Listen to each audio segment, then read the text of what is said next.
नमस्कार, आइए जुड़ते हैं निकट अब्बास जी से और पूछते हैं उनसे सवाल। आज सीबीआई की जांच के जब आदेश दिए हाईकोर्ट ने, उसके बाद महाराष्ट्र में अनिल देशमुख जो गृह मंत्री थे उन्होंने अब इस्तीफा दे दिया है, क्या कहेंगे इस पर? देखिए, बहुत खुशी की बात है कि इस्तीफा दे दिया है, क्योंकि बहुत जरूरी है किसी भी सरकार के लिए कि वहां पर खोखले लोग ना हो।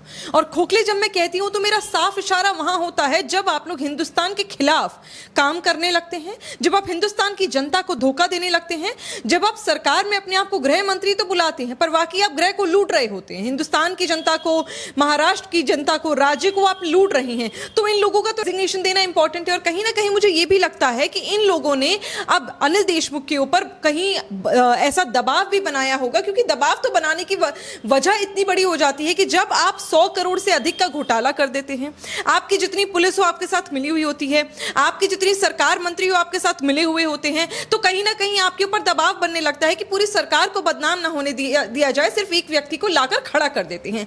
आज अनिल देशमुख के साथ कुछ ऐसा ही हुआ है। ये एक ऐसे सिपाही बन गए थे जो निरंतर पूरे राज्य को खोखला बना रहे थे और उनका पैसा लूट रहे थे और घोटाले पर घोटाला कर रहे थे। ये सरकार का षड्यंत्र था, पूरी महाराष्ट्र सरकार इसमें इन्वॉल्व थी, पर क्योंकि पूरी सरकार को बदनाम होने से कहीं ना कहीं बचाया, तो मुझे तो लगता है कि अनिल देशमुख हिंदुस्तान और महाराष्ट्र की जनता को भले ही धोखा दे दें पर उद्धव ठाकरे को धोखा नहीं दे सकते थे। और यही वजह है कि उद्धव ठाकरे को बचाने के लिए आज उन्होंने इस्तीफा दे दिया।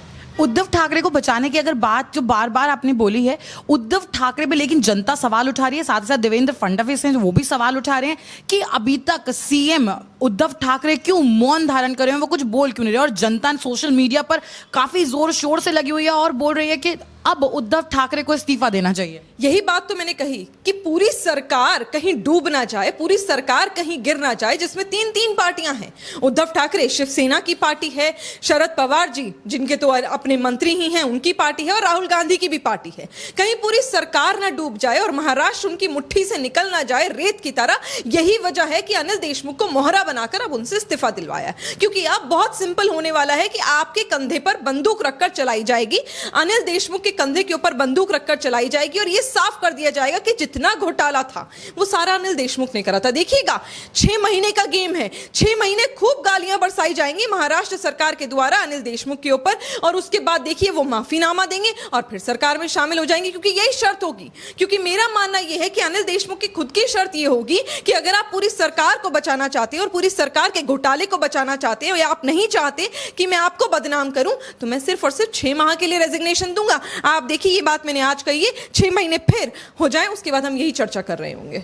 सवाल उठता है कि जो 3 तिगाड़ी की सरकार चल रही थी, 3 पार्टियां चल तो रही हैं बहुत ज्यादा, एनसीपी पे तो अभी साफ ही आ गया है कि अनिल देशमुख अब तो बाय बाय कह चुके हैं। उसके बाद सबसे बड़ा सवाल होता है, राहुल गांधी और कांग्रेस पूर्ण तरीके से मौन है। वैसे वो बहुत ज्यादा राफेल का राग अलापते हैं, अभी भी फिर दोबारा चालू हो गए हैं, चोर चोर प्रधानमंत्री को कहते हैं, लेकिन जब खुद के ही अपने 3 तिगाड़े में जब एक का नाम आ रहा है देशमुख और खुद वो साबित भी होते दिख रहे हैं कि एक तरह से चोर है, उसके बाद भी उन्होंने मौन धारण कर रखा है। देखिए, चोर की दाढ़ी में तिनका अपने आप नजर आने लगता है। वो कहते हैं ना, जब अपना ही सिक्का खोटा हो तो आप फिर जग को क्या बोलेंगे। अब यहां पर आपने सरकार तो बना ली, और सरकार आपने इसलिए बनाई क्योंकि आपको पता था कि मंत्रिमंडल का बंटवारा चाहिए और कहीं ना कहीं आपको हिंदुस्तान के किसी एक राज्य में सरकार बनाए रखनी थी। उनमें से एक वन ऑफ द राज्य आपने ये, क्योंकि आपको पता है कि आपका सुपड़ा साफ हो रहा है, जिस प्रकार मध्य प्रदेश में हुआ, अब आने वाले समय में पंजाब में होने वाला है, दिल्ली में तो आपका कोई अता पता ही नहीं था, केंद्र में तो कभी आप आ ही नहीं सकते। अब आपको पता था कि महाराष्ट्र एकमात्र विकल्प है जहां पर शिवसेना के साथ हाथ मिलाकर, जो आपकी, दोबारा मैं रिपीट करती हूं, जो आपकी आइडियोलॉजी भी नहीं है, आप उनके साथ गठबंधन करके अपना मंत्रिमंडल बांट सकते हैं। और जैसे कि अनिल देशमुख ने 100 करोड़ कमाए, आपके नेता मंत्री भी 100 करोड़ ऐसे 100-200 करोड़ रुपए कमा के साइड में रख सकते हैं ताकि आपको पार्टी फंड मिल सके। क्योंकि सभी जानते हैं कि जितना पार्टी फंड आपको मिलता था वो बंद हो गया, क्योंकि सबको पता है कि जनता को निरंतर धोखे देने वाले कांग्रेस की पार्टी, जिन्होंने निरंतर हिंदुस्तान की जनता को 50 साल तक लूटा है और अपनी जेबें भरी हैं, आज उसको जब वो देख रहे हैं कि अब हमारा तो सुपड़ा साफ हो जाएगा, लेकिन उसके लिए अपने आप को बचाव करने के लिए क्या करना है, तो वो चुप्पी धार करके बैठे। उन्हें पता है अगर बोल देंगे और अनिल देशमुख को उनकी शायद कोई भी बात बुरी लग गई, तो याद रखिएगा आज नहीं तो कल अनिल देशमुख उनके भी काले चिट्ठे खोलेंगे। और यही वजह है कि राहुल गांधी हो या उद्धव ठाकरे हो, उनके मुंह से कुछ निकल नहीं रहा, क्योंकि उन्हें पता है जिस दिन अनिल देशमुख के खिलाफ कोई ऐसी बयानबाजी कर दी तो अनिल देशमुख भी चुप नहीं होने वाले हैं। शिवसेना के बहुत खास थे सचिन वाजे, उसके ऊपर एनआईए एक के बाद एक सनसनीखेज खुलासे कर रही है। फिर परमबीर सिंह का नाम आया, परमबीर सिंह ने तो अनिल देशमुख का भांडा फोड़ दिया। अब अनिल देशमुख भी क्या उद्धव ठाकरे के अभी तक वो बोल सकते हैं कि बहुत ज्यादा उनको सपोर्ट करते दिखाई देंगे, उन पे आंच नहीं आने देंगे, या फिर अब राज खोलने वाले और ठीकड़ा फोड़ देंगे सबको सब? कुछ खराब होता है ना तो भरपाई करनी जरूरी होती है। अब जब पता है अनिल देशमुख को कि सबके काले चिट्ठे छुपे रहे, सबके घोटाले छुपे रहे, लेकिन सिर्फ और सिर्फ अनिल देशमुख का घोटाला जो है वो सामने आ गया। अब ये तो 100 करोड़ का घोटाला है, न जाने और कितने ऐसे आंकड़े होंगे जो हमें मालूम ही नहीं, और वो जनता के सामने आने की जरूरत है। पर अपने आप को छुपाए रखना और अपने आप को बचाने के लिए ये बार्टर सिस्टम चल रहा है सरकार और अनिल देशमुख के बीच में। ये कोई सिंगुलर गेम नहीं है, ये प्लूरल था और प्लूरल ही रहेगा। ये बार्टर सिस्टम है कि आप मेरे बारे में 2 चीज पता चलिए, 4 आप छुपाइए, आपके बारे में जो 10 चीजें वो मैं छुपा लूंगा। भाई ये बार्टर सिस्टम का गेम चल रहा है, और यही वजह है कि इन लोगों को एक दूसरे की मदद की अब जरूरत है, क्योंकि जिस दिन ये एक दूसरे का हाथ थामना बंद कर देंगे, अब ये इनकी मजबूरी हो गई है। ये वो हड्डी हो गई है जो ना ही उगलते बन रही है ना ही निगलते बन रही है। अब इन लोगों को एक दूसरे का समर्थन मजबूरी में देना पड़ रहा है, क्योंकि सबके पास एक दूसरे के कुछ खुफिया राज है, और अगर खुफिया राज जो इन लोगों की जनता के सामने आ गए ना, तो यकीन मानिएगा ये वही लोग होंगे जिन्हें महाराष्ट्र की जनता काला मुंह कर गधे पे बिठाकर रैली निकलवाएगी।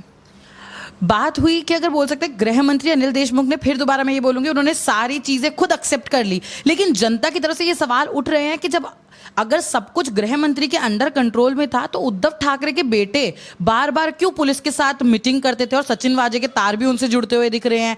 वहीं जब सुशांत का मामला था तब भी अनिल देशमुख ही गृह मंत्री थे। तो क्या अब इसके बाद भी जब सीबीआई जांच करेगी तो एक के बाद एक खुलासे करेगी, और जो पुराने जितने भी मर्डर्स को सुसाइड बताया जा रहा था और फेक टीआरपी स्कैम केस भी चल रहे, उन पर भी अब क्या शिकंजा कस सकता है? देखिए वो कहावत है पुरानी, बड़े बुजुर्ग कहकर गए कि एक गला हुआ सड़ा हुआ आम होगा ना, तो वो पूरे सारे आमों को जो उस टोकरी में रखे होंगे वो खराब कर देगा। सचिन वाजे हो या फिर परमबीर हो, इन्होंने हमारी पुलिस को बदनाम कर दिया है। पहले इन्होंने मर्डर केस में अपने घोटाले करे, जिन लोगों को पकड़ना चाहिए था उन लोगों के साथ अपने हाथ मिलाने के बाद ड्रग कार्टेल भी चलने दिया, मर्डरर्स को खुला भी घूमने दिया, और आपने जनता को बेवकूफ बनाया। जनता गुहार लगाती रही कि सुशांत सिंह राजपूत को न्याय देना चाहिए, और आज भी जनता मांग रही है, पर आप लोगों का बाल भी बाका नहीं हो रहा, आप लोगों के कानों पर जू भी नहीं रेंग रही, आपको लग भी नहीं रहे कि ये काम करना चाहिए। सचिन वाजे हो, इन सब ने एक दूसरे के साथ मिलकर एक काम किया है। ये सब एक ही थाली के चट्टे बट्टे हैं। अगर अलग होते तो आज नहीं, बहुत पहले अनिल देशमुख इस काम को जनता के सामने कबूल भी चुके होते और उनको सजा भी मिल गई होती। पर ये लोग छुपा रुस्तम का गेम खेल रहे हैं अपने आप को बचाने के लिए। सचिन वाजे ने इतनी बड़ी हरकत कर दी कि एक इतने अमीर, मैं कहूंगी हिंदुस्तान के सबसे अमीर व्यक्ति के घर के बाहर इतनी बड़ी प्लांटेशन हो गई और पुलिस को खबर नहीं है। सचिन वाजियों के पास पता नहीं कौन कौन सी गाड़ियां मिल रही हैं और किसी को खबर नहीं है। ये आपकी नाक के नीचे हो रहा है, गृह मंत्री की नाक के नीचे हो रहा है। मुझे बताइए ना, जब आप केंद्र पर सवाल उठाते हैं, आज तो आप ही का मुंह काला हो गया, कब तक ये मुखौटा पहनेंगे? कब तक आप जनता को बरगलाएंगे और बेवकूफ बनाएंगे? पहले आपने उन्हें ये धोखा दिया कि आइडियोलॉजी पे वोट मांगा और उसी आइडियोलॉजी को अपने पैरों तले रौंद दिया। आज आप आइडियोलॉजी तो छोड़ ही चुके हैं, आज तो आप इतने करप्ट हो गए हैं, इतने भ्रष्ट हो गए हैं कि जनता का पैसा लूट लूट कर खा रहे हैं और जनता को बेवकूफ बना रहे हैं। जनता की बहुत ज्यादा मांग है कि जब हर भी कोई भी छोटे से छोटा मामला हो तो हर कोई बोलता है प्रधानमंत्री नरेंद्र मोदी पर ठीकरा फोड़ते हैं और प्रधानमंत्री नरेंद्र मोदी बोलते हैं इस्तीफा दें। लेकिन अभी तक तो संजय राउत जो फायर ब्रांड नेता है, सबसे ज्यादा शिवसेना के, और एक के बाद एक विवादित बयान देते हैं, वो उन्होंने भी मौन धारण कर रखा है। और उद्धव ठाकरे का इस्तीफा जनता मांग कर रही है बार बार।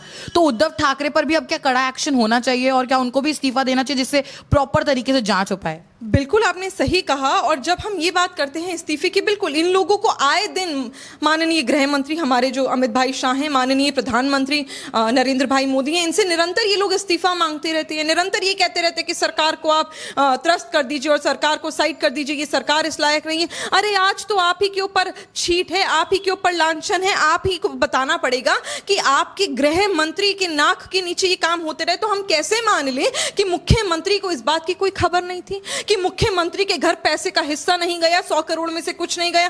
क्या पता ये घोटाला 400 करोड़ का था और 300 करोड़ क्योंकि मुख्यमंत्री हैं उनके घर चले गए और 100 करोड़ हैं जो अनिल देशमुख ने कमा लिए। ये सब एक साथ काम हो रहा है क्योंकि ये तो इन लोगों का काम यही रहा है। और आपने कहा ना फायर ब्रांड नेता संजय राउत, नहीं, वो बदतमीज ब्रांड वाले नेता हैं। जो व्यक्ति, जो नेता, जो पार्टी, जो सरकार एक महिला को गंदी गाली जो मैं आज यहां दे नहीं सकती, मैं दोहराना नहीं चाहती वो शब्द को, वो कंगना रनौत को दी थी, हम सभी को पता है, वो गाली दे सकते हैं और उसको ये कहते कि वो इस वर्ड का तो मतलब नॉटी होता है। तो आइए आज पूरी जनता आपको यही बोलेगी कि आपको अच्छा लगेगा? किस बात की आप बात कर रहे हैं? क्यों जनता को बेवकूफ बना रहे हैं? ये लोग गंदे लोग हैं। इन्होंने जनता को लूटा, गाली गलौज करी, महिलाओं के साथ शोषण किया और आज इतना बड़ा घोटाला कर कर चुप्पी साध कर बैठे हैं। उद्धव ठाकरे के सरकार को जल्द से जल्द, पूरी सरकार को इस्तीफा दे देना चाहिए, क्योंकि ये इस लायक कभी नहीं थे कि महाराष्ट्र की जनता के ऊपर राज कर सकें। आपने इस्तीफे की बात की, लेकिन आपको नहीं लगता जैसे आपस में ही फूट पड़ रही है, लेकिन एक के बाद एक संभाल तो ही दिख रहे हैं, जैसे सारे तीनों लंगड़े एक दूसरे को सहारा देने की, चलने की कोशिश तो बरकरार कर रहे हैं, लेकिन क्या चल पाएंगे और कब तक आखिरी सांसें गिनेगी ये सरकार? देखिए, एक दूसरे का समर्थन करना तो जैसे कि मैंने पहले भी कहा, इनकी मजबूरी बन गई, क्योंकि हड्डी वो है जो ना निगल पाएंगे ना उगल पाएंगे, क्योंकि सबको एक दूसरे के काले चिट्ठे पता है। राहुल गांधी को शरद पवार के पता है, शरद पवार को उद्धव ठाकरे के पता है। तो ये सारे एक दूसरे के राज जानते हैं। जिस दिन इन लोगों ने एक दूसरे के ऊपर उंगली उठाना शुरू कर दिया, उस दिन ये कहां मुंह दिखाएंगे? क्योंकि राहुल गांधी है जो शरद और उद्धव के बारे में बता रहे होंगे, उद्धव शरद और राहुल के बारे में, और शरद जी उद्धव और राहुल के बारे में बता रहे होंगे। तो ये एक दूसरे के राज खोल देंगे। आपने जनता को धोखा दिया था और जनता जवाब देगी। आज नहीं तो कल ये सरकार जरूर गिरेगी, और जिस दिन गिरेगी फिर हम पूछेंगे कि अब आप, अभी तो आपने धोखा देकर सरकार बना लिया, अब आप किस बलबूते पर वोट मांगेंगे और किस बलबूते पर सरकार बनाएंगे, हम भी देखेंगे। बहुत बहुत शुक्रिया आपका।